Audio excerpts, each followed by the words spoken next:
Market चाहिए, आपका raw material चाहिए बहुत सस्ते में। मतलब ये पेट्रोल जो है, आज पेट्रोल तो समझ लीजिए आज 70-80 रुपए डॉलर में मिल रहा है। ये तकरीबन कुछ नहीं तो 70-80 साल तक सिर्फ $10 में बिकता था। यूक्रेन के साथ तो सब खड़े हुए हैं, अमेरिका भी खड़ा हुआ है, लेकिन उस तरह नहीं जैसे बाइडेन के जमाने में था। लेकिन ईरान के साथ कोई नहीं खड़ा हुआ है, ईरान अकेला है और लड़ रहा है, अभी भी लड़ रहा है। और वाजे है, जब इसराइल रोना शुरू कर दे और इसराइल जो है ट्रम्प साहब से जो हाथ जोड़ना शुरू करेगा, आइए और काम पूरा कीजिए, हम आप ही का काम कर रहे थे, उसका मतलब यह है कि ईरान जीत रहा है और इसराइल हार रहा है। इसराइल के पास जो है इस वक्त मेरा अपना असेसमेंट है कि कुछ नहीं तो 700-800 न्यूक्लियर वेपन उनके पास है। अमेरिका ने और इसराइल ने मिलकर के यह फैसला किया है कि जो भी इसराइल के मुखालिफ मुल्क हैं उनको तबाह कर दिया जाए। और अमेरिका ने एक एक करके उनको तबाह किया, इराक को तबाह किया, सीरिया को तबाह किया, सूडान को तबाह किया, यमन को तबाह किया, लीबिया को तबाह किया।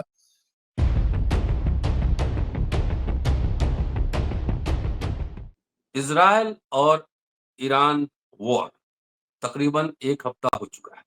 इसी बीच अमेरिका की एंट्री, ईरान परमाणु शक्ति नहीं बन सकता है। Trump, president of United states of America, ने कहा है कि मैं युद्ध नहीं करना चाहता, लेकिन अगर उनके पास लड़ने या परमाणु हथियार है और कोई इसके बीच कोई विकल्प नहीं है, तो आपको वही करना है जो करना है। इस पर ईरान के राष्ट्रपति की प्रतिक्रिया है, जवाबी प्रतिक्रिया है।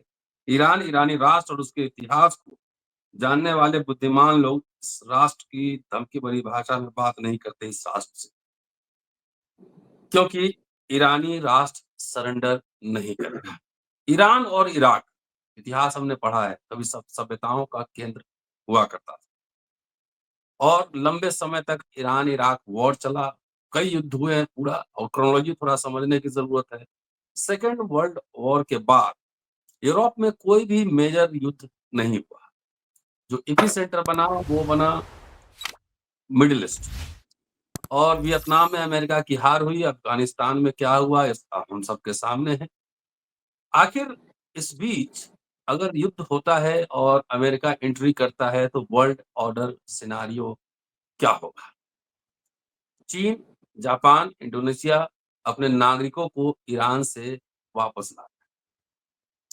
आज ईरान के इतिहास को भी समझेंगे, और इस युद्ध अगर अमेरिका एंट्री करता है तो चाइना, रशिया क्या करेगा, भारत क्या कर रहा है, हम सब जानते हैं। भारत इजराइल के साथ खड़ा है। तो वर्ल्ड ऑर्डर किस तरह का बनेगा, क्या इसकी विभीषिका हो सकती है, इसकी क्या त्रासदी हो सकती है, इस एपिसोड में इस पर चर्चा होगी। हमारे साथ जफर इस्लाम साहब हैं, मल्टीलिंगुअल स्कॉलर हैं, और कई बार अम्बेडकरनामा पर आप सुन चुके हैं, और ईरान इराक का जो इतिहास है उसके बारे में जानेंगे भी, और साथ साथ ये युद्ध की वजह क्या है, क्या सिर्फ परमाणु बम, सिर्फ एटम पावर वो है, या कुछ और है। इजराइल ने गाजा में जो किया आपने देखा, लेबनान तमाम, सीरिया, लेबनान सब निपटाते हुए ईरान पहुंचा है। ईरान झुकने का नाम नहीं ले रहा है, जवाबी कार्रवाई कर रहा है।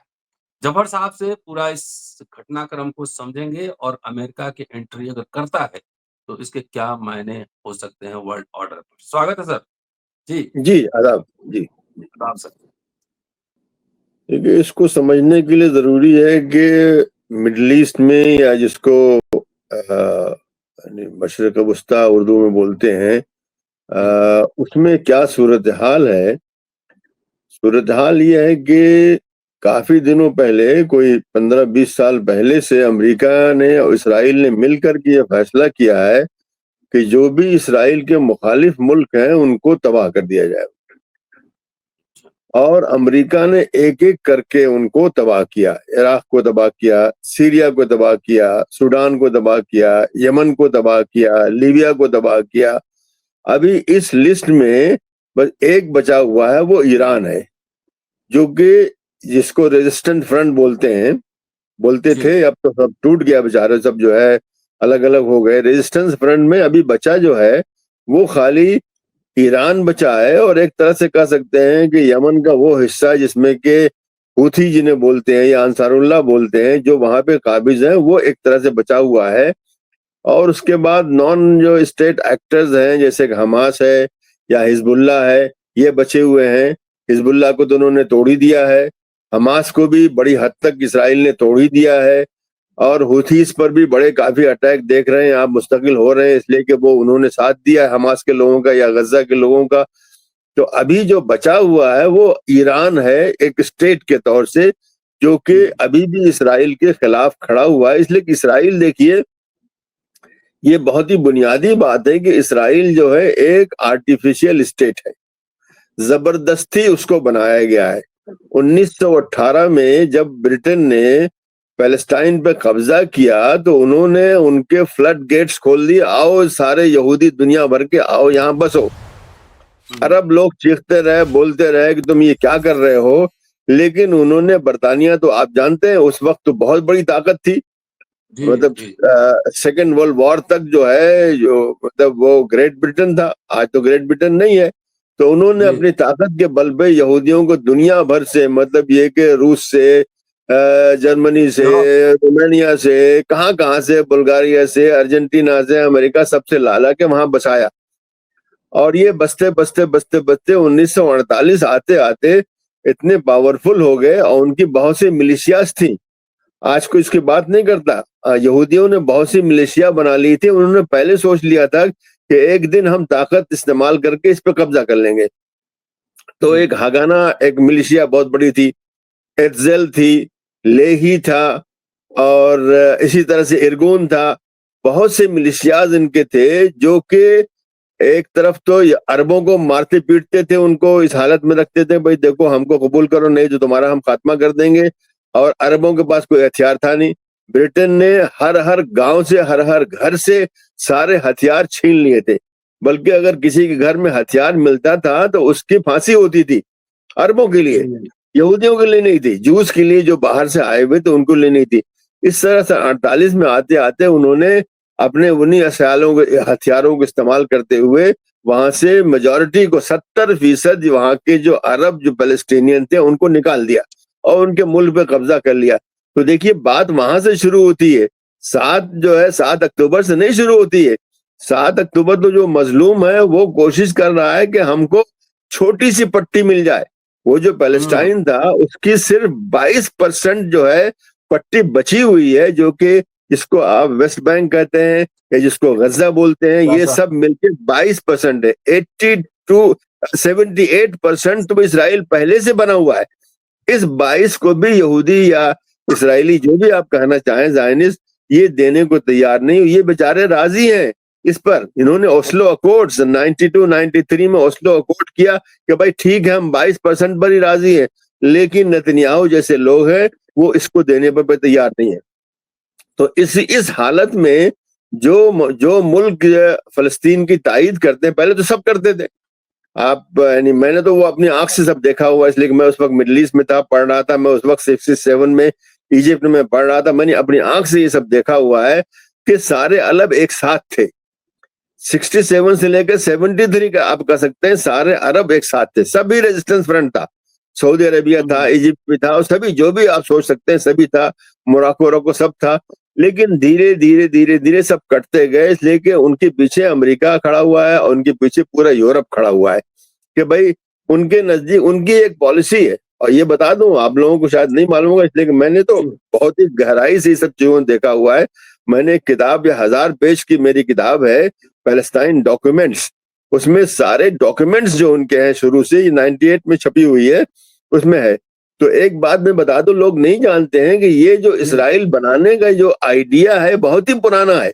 ये बाल्फोर डिक्लेरेशन 1917 का इससे नहीं शुरू हुआ है, उससे बहुत पहले से शुरू हुआ है। देखिए 1803 या 1804 की बात है कि नेपोलियन जो जब इजिप्ट को फतह कर लिया था तो वो जा रहा था टर्की को भी फतह करने के लिए। तो रास्ते में पैलेस्टाइन में आया, वहां पे एक बहुत बड़ा शहर है अक्का, अक्को जो अंग्रेजी में अकर बोलते हैं, या आपके उसमें हिब्रू में एक्को बोलते हैं, अरबी में अक्का बोलते हैं। अक्का जो है वहां पर पहुंचा वो, तो वहां का जो गवर्नर था उसका नाम था अहमद जज्जार। तो आप सोच लीजिए कि नेपोलियन की क्या हालत थी। यानी एक जमाने में समझ लीजिए वो तो नंबर 1 जनरल था दुनिया भर का, उस वक्त पूरा इजिप्ट फतह करके आ रहा था, लेकिन अहमद जज्जार जो अक्का के गवर्नर थे उन्होंने उसको आगे नहीं बढ़ने दिया, मतलब आगे जा रहा था टर्की। 6 महीने तक जो है उन्होंने नेपोलियन ने सीज किया उस अक्का को और नहीं कर पाए, और वहां से ही उनका डाउनफॉल हुआ। वहां से जब वापस जो है नामुराद वापस हुए नेपोलियन साहब, वहीं से उनका समझ लिए डाउनफॉल वहीं से शुरू हुआ। तो अक्का में जब वो सीज कर रहा था नेपोलियन, उसने एक लेटर जो है दुनिया भर के जो बड़े बड़े जो जूस थे, फ्रांस में भी बड़े जूस थे, जैसे हर्ष एक फैमिली थी, रोथशाइल्ड फैमिली यूके में थी, तो इन लोगों को लेटर भेजा कि आप लोग आइए और पैलेस्टाइन में बसिए, और आप वेस्टर्न वर्ल्ड के लिए जो है एक यहाँ पर एक बहुत बड़ा किला बन जाइए, एक बहुत बड़ा जो है फोर्ट्रेस बन जाइए उनके लिए। ये देखिए कब की बात है, ये 1803 या 4 की बात है। ये वही साल है जबकि दिल्ली में अंग्रेज दाखिल हुए थे, लॉर्ड लेक जो है दिल्ली में दाखिल हुए थे, ये उस वक्त की बात है। तो बहुत ही पुराना आइडिया है। तो वेस्ट समझता है कि इसराइल उसके लिए बहुत बड़ा एसेट है। ये सारा जो बहुत बड़ा एरिया है, मतलब अरब कंट्रीज जो है, खाली मिडल ईस्ट मत सोचिए, मिडल ईस्ट और नॉर्थ अफ्रीका, मतलब ये मोरक्को से लेकर के ओमान से लेकर के कुवैत, तो ये सब जो पूरा लेकर के और इराक, और बहुत ही बड़ा एरिया है दुनिया का। ये इस पर जो है वेस्टर्न कंट्रीज जो है चाहते हैं कि इसके मार्केट्स पर कब्जा रखें, बहुत ही बड़ी इंपॉर्टेंट इस पे बहुत ही, और ये हमारे ताबे रहे। बीच में एक छोटा सा गैप आया था जिसमें कि जब वो कोल्ड वॉर हो रही थी उस जमाने में, रशिया ने भी कुछ मुल्कों की मदद की थी, उस बीच में आया था, लेकिन रशिया जब टूट गया तो वो भी खत्म हो गया। बीच में जैसे उन्होंने इजिप्ट की मदद की थी, लीबिया की मदद की थी, इराक की मदद की थी, सीरिया की मदद की थी, जो भी उनके साथ आना चाहता था उसकी उन्होंने मदद की थी। बीच में एक छोटा सा, समझ लीजिए कि बहुत ही छोटा सा एक मेरे ख्याल है 1954 से शुरू हुआ है धीरे धीरे, और ये 90 तक आकर के जैसे ये सोवियत यूनियन टूटा वो खत्म हो गया, तो जरा सी इनको आजादी इसमें मिली थी।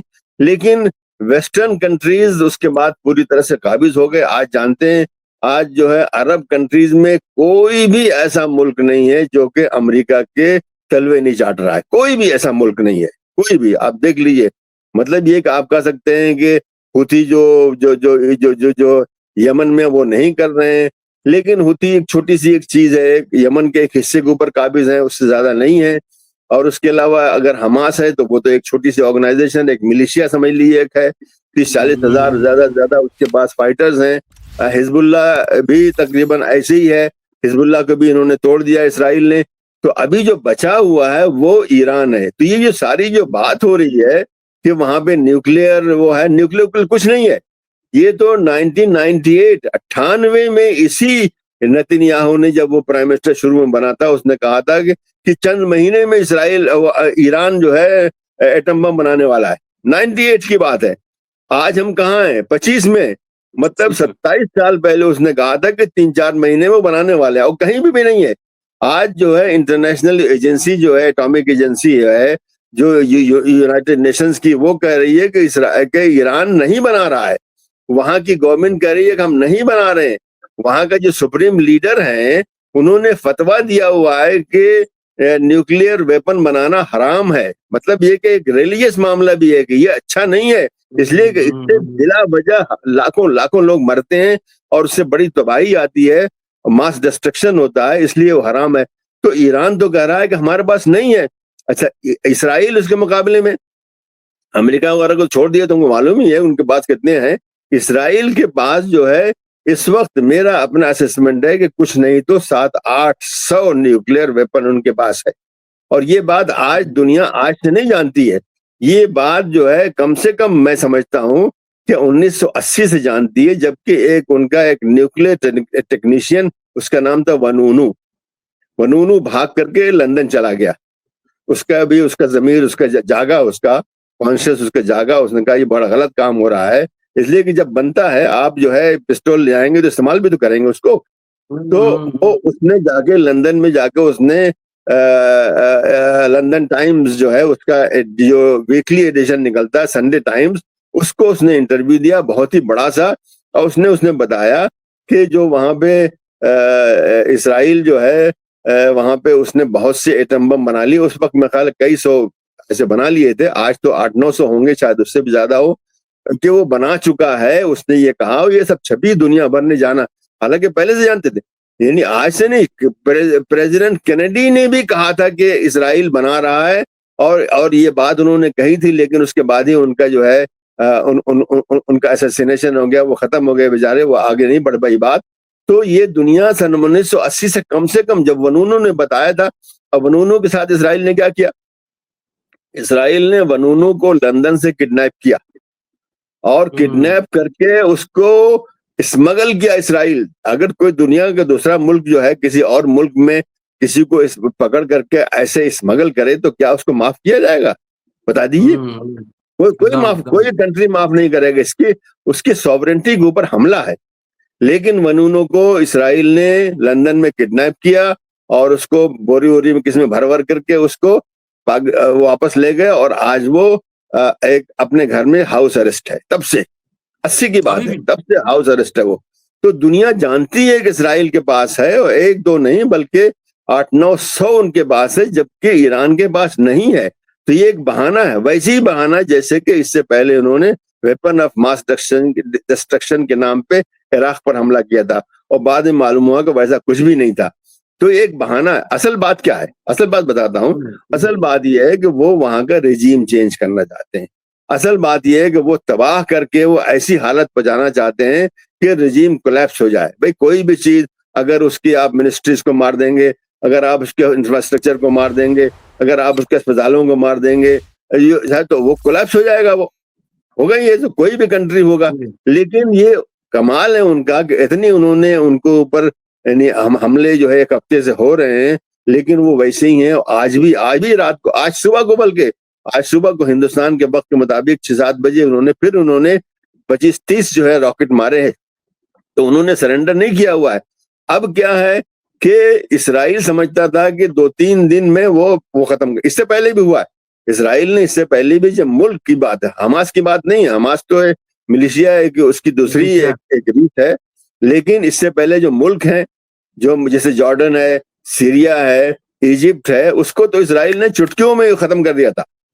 जब भी हमला किया चुटकियों में, इसलिए कि इसराइल का तरीका क्या है कि जाकर के अचानक उनके पूरी एयरफोर्स को खत्म कर दो। एयरफोर्स को खत्म कर दिया, और उसके बाद एंटी एयर जो जो जो जो जो जो जो डिफेंसेस होते हैं उसको खत्म कर दिया। तो वो मुल्क तो बिल्कुल ही से नंगा हो गया, कुछ भी कर सकते हैं उसके साथ। तो ऐसे इससे पहले उन्होंने किया था। वो समझ रहे थे यही हम ईरान के साथ करेंगे, लेकिन ऐसा नहीं हुआ। ईरानी जो है बहुत समझदार कौम है। अगर पूरे मिडल ईस्ट में कोई समझदार कौम है तो वो ईरानी है। समझदार है, ज़हीन है, पढ़ी लिखी है। तो उन्होंने पहले से इंतजाम कर लिया था। उन्होंने जो है अपने जो असली जो उनके साइलोज उनके हैं, जो स्टोरेज हैं, उनकी जो फैक्ट्रियां हैं, वो 500-600 मीटर नीचे जमीन के अंदर पहाड़ों के नीचे बनी हुई, जहां तक ये पहुंच नहीं सकते। अब इसराइल क्या कर रहा है? मुस्तकिल उसने रोना शुरू कर दिया कि अमेरिका को आना चाहिए। ट्रम्प के ऊपर जबरदस्ती वो लगाया जा रहा है कि तुम आओ। मतलब इसराइल अब नाकाम हो गया है। सीधी सीधी बात है कि इसराइल नाकाम हो गया है। अब वो चाहता है कि ट्रम्प से कि तुम आओ और हमारे लिए काम कर दो। इसलिए कि सिर्फ अमेरिका के पास वो बम है जो कि 600-700 मीटर भी नीचे जाके, बंकर बस्टर बोलते हैं, वो पहुंच सकते हैं। इसराइल को उसने अभी तक नहीं दिया है उसने। तो वो अब चाहते हैं कि वो काम कर दे वो। तो अब वो करेगा नहीं करेगा अलग बात। इसलिए कि देखिए, ट्रम्प साहब जो उन्होंने इलेक्शन जीता था, उसने कहा था कि अब कोई जंग नहीं होगी। साफ साफ इन्होंने कहा था। और उन्होंने मजाक उड़ाया था कि इनसे पहले जो प्रेसिडेंट था उसने बिलावजह जो जंगे, कई प्रेसिडेंट हैं उन्होंने जंगें लड़ी बिलावजह बाहर जाकर के, हमको कोई जरूरत नहीं है, बल्कि अमेरिका को कुछ ये सब करने की नहीं। उन्होंने डिफेंस जो बजट है उसे कम करना शुरू कर दिया, और ये कह दिया कि अब अमेरिका किसी बाहर की जंग में शरीक नहीं होगा, ये कह दिया। अब उनके जो वोटर हैं वो बोल रहे हैं कि आप क्या कर रहे हैं। खुद उनकी गवर्नमेंट के अंदर लोग कह रहे हैं कि आपको नहीं जाना चाहिए। लेकिन अब क्या होगा वो तो मैं नहीं जानता। कल क्या होगा आप भी नहीं जानते, मैं भी नहीं जानता। लेकिन इसराइल इस वक्त जो है नाकाम हो चुका है, और इसराइल जो है इस वक्त चाहता है कि जो काम वो नहीं कर पाया वो आकर के ट्रम्प साहब और उनकी फौज आगे कर दे। तो आज ये सूरत हाल है। यूक्रेन और रशिया में अभी भी युद्ध जारी है और अ, रशिया को भी लगता था कि बस चुटकी में यूक्रेन को हम कंट्रोल कर लेंगे, लेकिन वो हो नहीं पाया।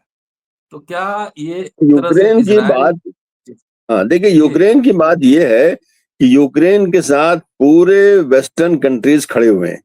अभी हुँ, ट्रम्प के आने के बाद तो उन्होंने अपनी सपोर्ट कम कर दिया है, लेकिन ट्रम्प से पहले देखिए कि कोई था ही नहीं थी।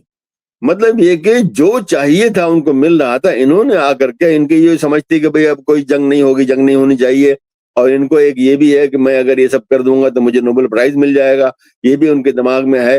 तो ये आज भी जो है वेस्टर्न कंट्रीज, चाहे वो ब्रिटेन हो, फ्रांस हो, जर्मनी हो, सब अच्छी तरह से यूक्रेन की मदद कर रहे हैं, इसलिए कि उनके ख्याल में अगर यूक्रेन हार जाता है तो रशिया की जो है नेटो और बढ़ेगा और दूसरे कंट्रीज में आएगा। उनके दिमाग में यह है, हालांकि मेरे ख्याल में ऐसा है नहीं, लेकिन उनके दिमाग में यही है कि यहाँ उनको रोकना जरूरी है, इसलिए वो एक तरह से अपनी डिफेंस भी कर रहे हैं कि वहां पे उसको रोकें उसको।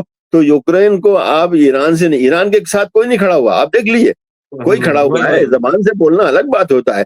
कोई उनको को हुँ, असला दे रहा है, कोई उनको पैसे दे रहा है, कोई उनको इंटेलिजेंस दे रहा है, कोई नहीं दे रहा है। वो खुद अपने पांव के ऊपर खड़े हुए हैं और कोई नहीं कर रहा है।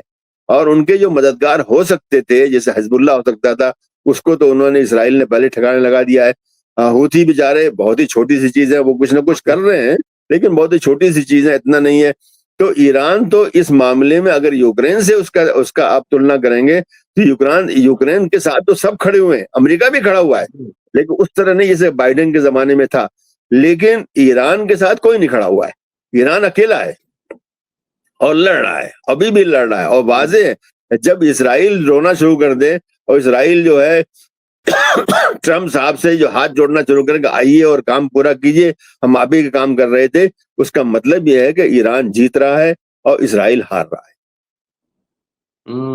अच्छा एक बात और मेरी समझ में नहीं आई, आपने कहा कि अरब देश अमेरिका के तलवे चाट रहे हैं। कोई ऐसा क्यों नहीं है? क्या इसमें इनके अपने जो सेक्टेरियन कॉन्फ्लिक्ट है वो ही वजह है?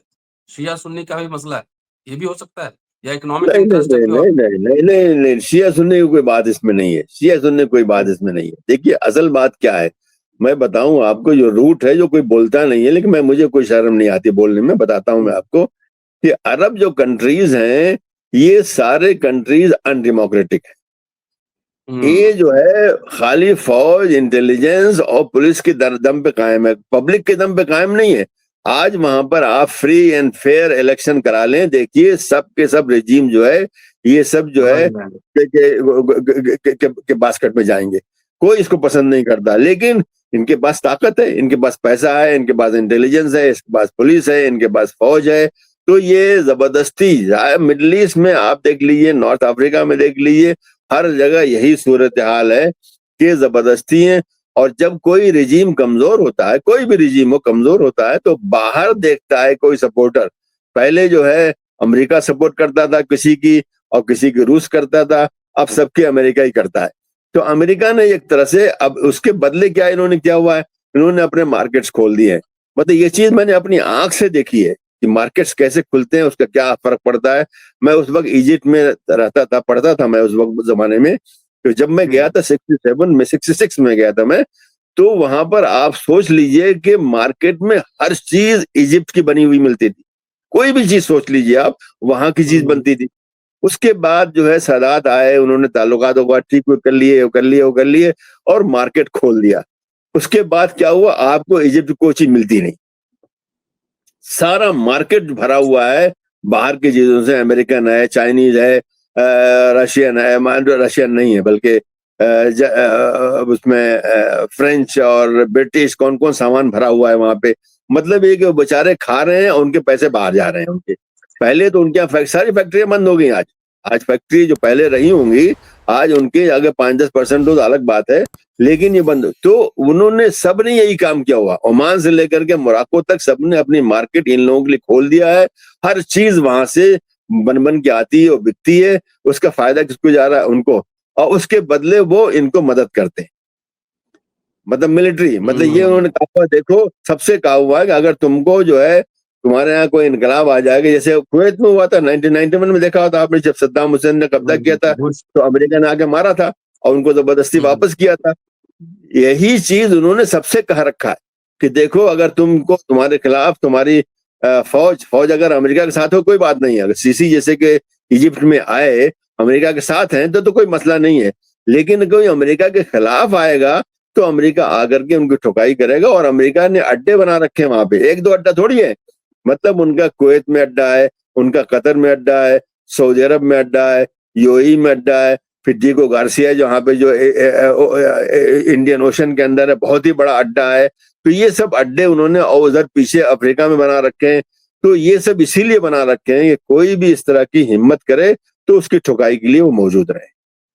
तो ये बात है कि ये जो कुल मिला जी कंटिन्यू जी बात असल में यह है कि ये जो हाकिम है इन मुल्कों में, हाकिम जो है डेमोक्रेटिक नहीं है, इसलिए इनको बाहर से सपोर्ट लेनी पड़ती है और उसका बदला ये देते हैं कि अपने मार्केट्स इन्होंने इनके लिए खोल दिए। उनको यही चाहिए, मार्केट चाहिए, आपका रॉ मटेरियल चाहिए बहुत सस्ते में। मतलब ये पेट्रोल जो है, आज पेट्रोल तो समझ लीजिए आज 70-80 रुपए डॉलर में मिल रहा है। ये तकरीबन कुछ नहीं तो 70-80 साल तक सिर्फ $10 में बिकता था। 73 में जो है आगे उन्होंने जरा सा हंगामा किया, शाह फैसल वगैरह ने, तो कुछ को दाम बढ़ा उसका। 73 से पहले जो है 70 साल तक जो है वो अपने पेट्रोल को $10 में बेचते थे, पीपा, मतलब जो बैरल जिसे बोलते हैं वो बोलते थे, मतलब एक फ्री में चाहते हैं, मतलब पानी से भी सस्ता। आज भी शायद जो है कोको कोला सस्ता है, मतलब पीपा जो है जितना जो उसका दाम है, अगर उसमें कोको कोला भर दें तो कोको कोला महंगा होगा। तो इन्होंने अपने मार्केट्स खोल दिए हैं। ये सूरत हाल है जो कि वहां पर है, और उसी से आप समझेंगे क्यों ये लोग अमेरिका के साथ खड़े हुए हैं, क्यों ये हमास का साथ नहीं दे रहे हैं, क्यों ये ईरान का साथ नहीं दे रहे हैं। ये इससे समझ में आती बात। तो कुल मिला जुला कर बम तो बहाना है, असली जो मामला है तेल और बाजार है, यही असली मामला है। हाँ, तेल है, बाजार है, मतलब तेल उनको सस्ता चाहिए। मतलब तेल जो है सही माने में उसको $300-400 में बैरल बिकना चाहिए, लेकिन अभी कितना 55 है, 60 है, 70 ऐसे ही जाता है। बहुत कोई क्राइसिस आ जाता है तो 100 के ऊपर क्रॉस कर जाता है, वरना वो 60-70 ऐसे का रहता है वो। जबकि उसका असली दाम जो है उसका $300-400 होना चाहिए एक पीपे का, एक बैरल का। तो सस्ता में दिया जा रहा है, बेशक पानी के दाम दिया जा रहा है। अगर आप मिनरल वाटर को देख लें, शायद मिनरल वाटर भी उससे महंगा होगा, कोका कोला तो महंगा है ही उससे। तो ये कि सस्ता उनका रॉ मटेरियल उनको सस्ता में दो। हमारे हिंदुस्तान में भी हो रहा है, यहाँ से जो रॉ मटेरियल यहाँ से निकलता है बहुत ही सस्ते दाम पे जाता है, और जब वो बन करके वापस आता है तो उसके 1000 गुना ज्यादा उसके दाम पे वापस आता है। तो वो यही चाहते हैं, ये जो टेक्निक है वो इंडिया में भी इस्तेमाल करते हैं, अफ्रीका में भी करते हैं, और जो कंट्रीज में भी जहां भी कर सकते हैं, साउथ अफ्रीका में भी, साउथ अमेरिका में भी बड़ी कोशिश है कि ये करें। और अगर कोई नहीं करता है तो वो बड़ा खराब हो जाता है। मतलब जो भी कंट्री इसके खिलाफ खड़ा होता है, कहता है मुझे असली दाम चाहिए इस चीज का, वो देने को तैयार नहीं है। मार्केट जो कहता है कि मैं अपनी लोकल जो है इंडस्ट्री बनाना चाहता हूँ, वो भी खराब हो जाता है। तो ये वेस्ट का, मैंने पूरा वेस्ट में, आप जब कहेंगे खाली अमेरिका नहीं है बल्कि वेस्टर्न यूरोप जो है वो भी इसके साथ है। ये लोग चाहते हैं कि दुनिया जो है उनकी गुलाम बनी रहे। चलिए सर, अगले एपिसोड में जब हम मिलेंगे तो भारत और ईरान के रिश्तों पर ऐतिहासिक दृष्टिकोण से बातचीत ठीक है, करेंगे। ये तो देखते हैं, अभी युद्ध होगा तो भारत पे इसका क्या प्रभाव पड़ेगा, ये तो बाद में एनालिसिस होगा।